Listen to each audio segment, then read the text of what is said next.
and welcome to the business of being a virtual assistant. I'm your host, Tiffany Parson, and you're watching and listening to episode number 223. Today, I am coming at you with words of encouragement in regards to what's happening around us in the economy. Some are saying we're in a recession, some are saying we're headed to a recession, and some just aren't sure if it's a recession. So I'm going to come to you from the standpoint of us being in a recession or heading right into it. I want to encourage you not to worry and not to be focused on it, okay? Companies started during recessions. Companies continued during a recession. What does this mean to you as a virtual assistant?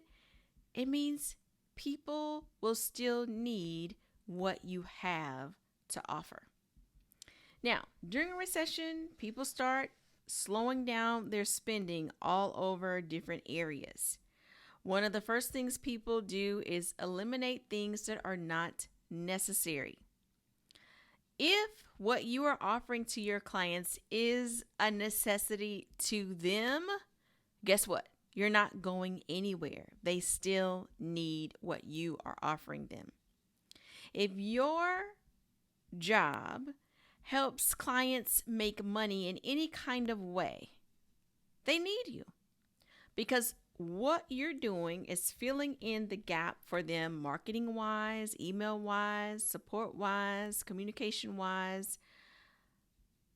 Something that they do not have the capacity to do by themselves. That's why they got you in the first place. So even if they stop spending, they see you as a necessity, they're going to figure out how to keep you doing what you're doing. If you're offering something that's not useful, it's not, I don't want to keep saying necessary, but if it's not necessary, then you got to focus on finding other clients. You got to focus on providing a service that is useful to someone. I'm going to take a wild guess and just say, if you're listening to this podcast, you've already started your virtual assistant business, and 9 times out of 10, you're offering something that is useful to your clients, and they need what you have to offer. In 2008, I started my own virtual assistant business in May 2008. Little did I know, we were headed into a recession. Others around me may have known, but I was not keeping up with the news or what was going on. I really was living in my own world, focused on what I was doing. I was working a full-time job while also building my virtual assistant business. Those of you who have been around the podcast for a while, you know, when I first started, I wasn't necessarily building a business. It was like, let me test this out and see if it really works kind of situation. And then it evolved into a business. And I was like, this is my way to build the thing I've been wanting to do for so long. And that's have my own business and have it from my home, which is what ended up happening. So a few months later in September, well, actually in August, I turned in my 30-day notice. September was my last month in corporate America, mid-September. It was either the 16th or the 18th. I can't remember. I know for sure my last day was on a Thursday because my first day in my business full-time was on a Friday, the best Friday ever.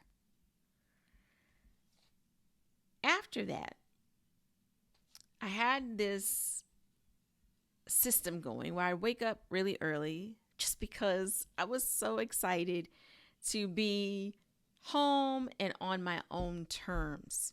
So I'd wake up early, watch the Today Show, this and that, and I started noticing almost daily they were talking about different companies that were laying off left and right. And in my mind, I was like, good thing I'm not in corporate America because I get laid off again. And if you don't know, I have been laid off twice and fired once from corporate jobs. But the last corporate job, I actually did give a 30-day notice and quit. So I was like, good thing I'm not in that, right? Not even thinking about, hey, this might, affect my clients or anything like that. I really was focused on providing good service, learning new skills, and immediately being able to apply it and offering it to clients. That's what I was doing, putting myself out there so people knew that I existed. That was my focus, and things built from there. Clients that started out with like a small project, it grew to a bigger project, more responsibilities, more tasks, which means more money. And referrals. They were referring me to people they knew who also needed virtual assistants. This was in 2008, 2009, and so forth. Fast forward to right now, 2022, when they're saying, some are saying we're in a recession, headed towards a recession, not sure if it's a recession. Let's say it's a recession. We've got layoffs, people are backing off on their spending. People are really looking at where their money's going. They're fine tuning things. They're really honing in on what's needed, what's not needed. You are needed. Make sure that what you're offering is needed. There's value in what you're providing. If you're answering client emails, that's valuable because as they are selling their programs, products, they need someone on that back end to answer any questions that people have, to direct them where their password is, this and that. Yes, there's probably an FAQ somewhere on their website, but for the most part, people don't always read that, or they read that and maybe they don't understand it and they need to hear from a person. And that's where you come in on the email. Same thing if it's their community on social media, so on and so forth. You know where your value is. And your clients know where your value is. And so they're going to keep you right where you are. They're going to make sure that they're able to hang on to you and what you're offering. I just got a few notes here. If you see me on the video looking to my left, I want to also bring this to your attention is that a lot of times companies lay off. They talk about all the layoffs in the news, but they don't talk about is the fact that a lot of times companies lay off their employees, but they bring them back as contractors. Why do they bring them back as contractors instead of just rehiring them as employees? Because as a contractor, they don't have to pay any benefits. They just pay them for the service that they're doing. They don't have to pay for the benefits. And so that lessens their responsibility for them, which what? Decreases the financial responsibility of having that staff member while also increasing their profits. Why do you care as a virtual assistant business owner? Because you are a contractor and your clients contract with you. They send you a 1099 at the end of the year, beginning of the year, they send you a 1099 for the services rendered because you're not staff. They don't offer you you don't get any health benefits, sick leave, PTO, all that stuff. You're 1099. So the same thing that the banks do and all the other companies that lay off and bring people back as contractors, that's how your business is designed. You're a permanent contractor. That's your business. That's how you offer your services as 1099. So this is a perfect time to let people know the value in working with you and the things that they don't have to be responsible for when they work with you. Many people may already know this, but for those who don't, or to just encourage yourself and give yourself that positive self-talk, reminding yourself, hey, oh yeah, I am like the contractors that they rehire when they lay off employees. Same thing. Oh yes, I do offer this valuable service to my clients. Yes, I have been working with them for a while. So I know their systems and processes and can rattle it off like on the back of my hand as though it were my own company. If they were to hire somebody brand new, they'd have to start all over with all that stuff. And nobody wants to start off with a new VA after they've been working with someone for a very long time. Nobody wants to have to start over. It's almost like dating and being in a long-term relationship and then things don't work out and you break up and now you got to meet somebody brand new all over again and tell who you are, when you were born, what's your mama's name, your daddy's name, your history, where you're from, all that stuff. It sucks having to start over like that, right?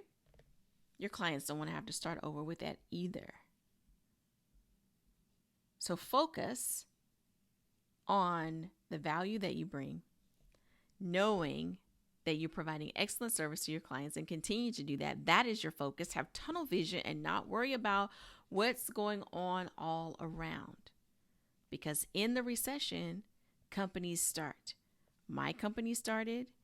Uber started in 2008. Airbnb started in 2008. Uber started in 2009. WhatsApp started in 2009. And there are plenty others that started during a recession, not just in that 2007, 2009 time block, but way back in the day.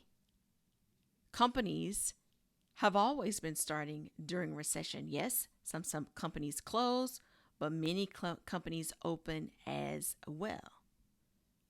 So continue to move forward. Don't get caught up in the negative news. Look at the positive side of things and how you can grow in the recession.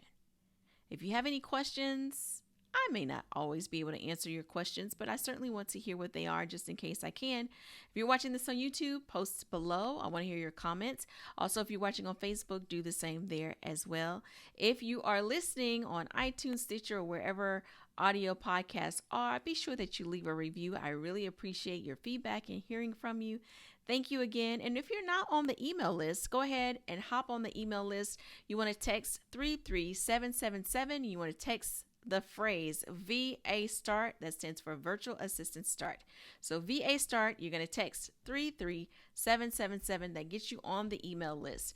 This way we can communicate privately via email, and you know when the podcasts come out, if there's going to be any webinars, when the VIP coaching program opens up again, you'll know all that information and more. So anyway, thanks again for your time. You have a wonderful and fantastic day.